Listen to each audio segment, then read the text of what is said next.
Nous venons de tourner la page vers une nouvelle année. 2016 s'en est allé avec elle son lot de joie, d'espoir, de doute, mais aussi d'horreur, avec l'assassinat d'un policier et de sa compagne à Magnonville et l'attentat sanglant au camion à Nice le 14 juillet. Une nouvelle fois, ces événements nous ont marqués d'une manière indélébile. Comme l'a si bien dit le Dalai Lama, la religion ne transforme pas les hommes en criminels, ce sont les criminels qui utilisent la religion comme alibi de leur soif de pouvoir.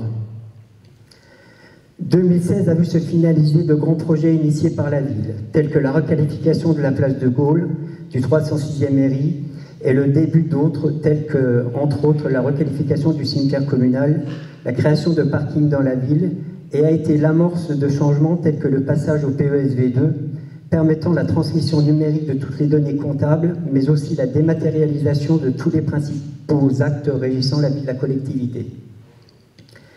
J'aimerais souligner toutes les difficultés rencontrées dans la gestion de la trésorerie. Ça n'est jamais simple, il faut gérer rigoureusement, toujours au centime près. Nous avons réussi à maintenir nos équilibres budgétaires par une gestion serrée et au plus juste. Mais pour contenir nos dépenses, il faut aussi qu'à tous les niveaux, nous adaptions l'offre de services. Et d'ailleurs, nos agents le disent souvent, nous ne pouvons pas faire plus avec moins, même si nous pouvons toujours améliorer notre organisation et notre efficacité. Je tiens à remercier l'ensemble de mes collègues, agents administratifs et techniques, pour leur implication dans la vie quotidienne de la cité. Notre première mission est de respecter la population.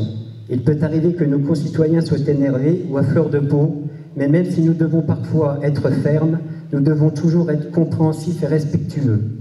Bien sûr, cela ne marche pas qu'à sens unique.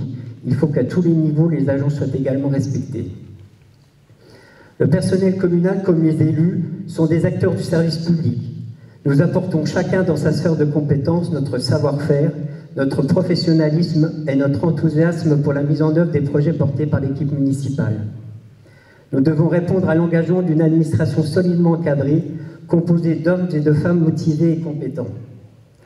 Monsieur le maire, sachez qu'en 2017, le personnel communal continuera à promouvoir une attitude et des actions pour préserver le bien-être de nos concitoyens et gardera sans cesse l'esprit que les tâches quotidiennes contribuent à construire l'avenir de Knutange. 2016 était pour d'autres agents l'heure d'une retraite bien méritée.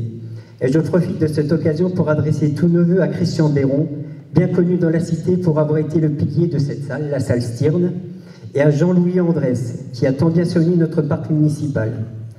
Qui dit départ, dit également arrivée. Je souhaite ainsi la bienvenue à deux nouveaux agents, Gaëtan Moussa et Malik Ben Messaoud, qui intègrent l'effectif de la ville. Je leur souhaite de trouver à Knutange tout l'épanouissement professionnel qui sont en droit d'attendre. Enfin, à chacun d'entre vous et à ceux qui vous sont chers, je forme en mon nom et au nom de l'ensemble du personnel communal des vœux chaleureux de santé, d'accomplissement professionnel et d'épanouissement personnel. Excellente année à tous et à toutes.